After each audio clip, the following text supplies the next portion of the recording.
Welcome to this week's episode of 3 Minutes of Torah Wisdom and Wonder.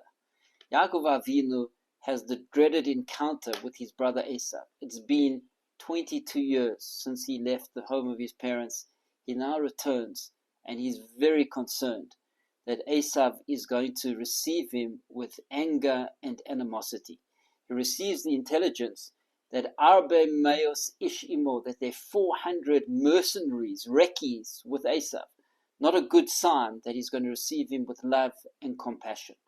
And so Yaakov sets up his camp of his family in waves. First is the Shvachos, the handmaids and their children, and then is Leah and her children, and then is Rachel and her children. Why is that so?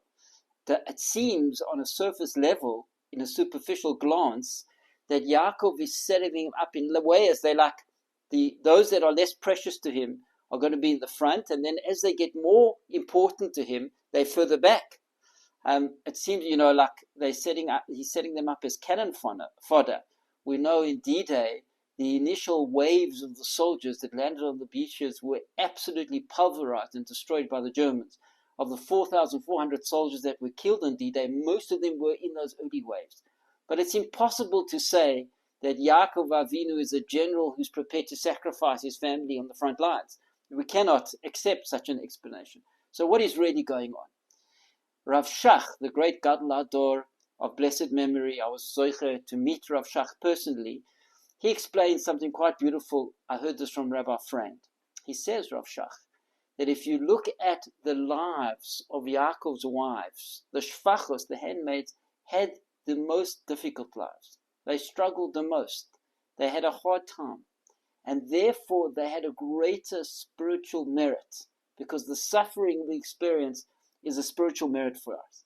Yaakov wanted them to be first because of their merit, so they would be a buffer that would stop Esav from doing them harm. They had the greatest amount of spiritual merit, so therefore they wouldn't be harmed. And then Leah had a difficult life, less difficult than the Shvachot, but a difficult life.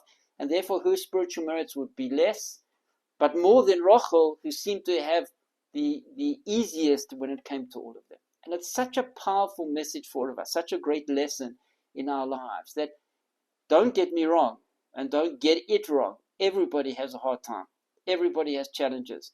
Don't be fooled by what it appears like on Instagram and on the outside in a superficial way. Everybody has difficulties and challenges and has struggles in their lives. But some have greater struggles than others.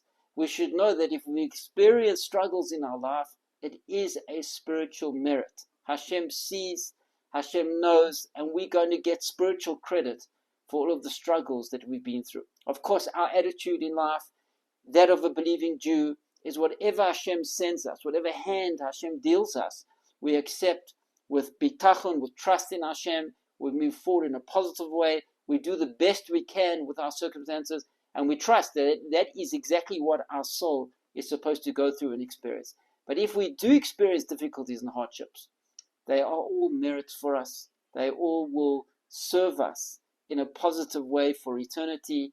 And there's no accidents, there's no coincidence. Hashem completely runs the world.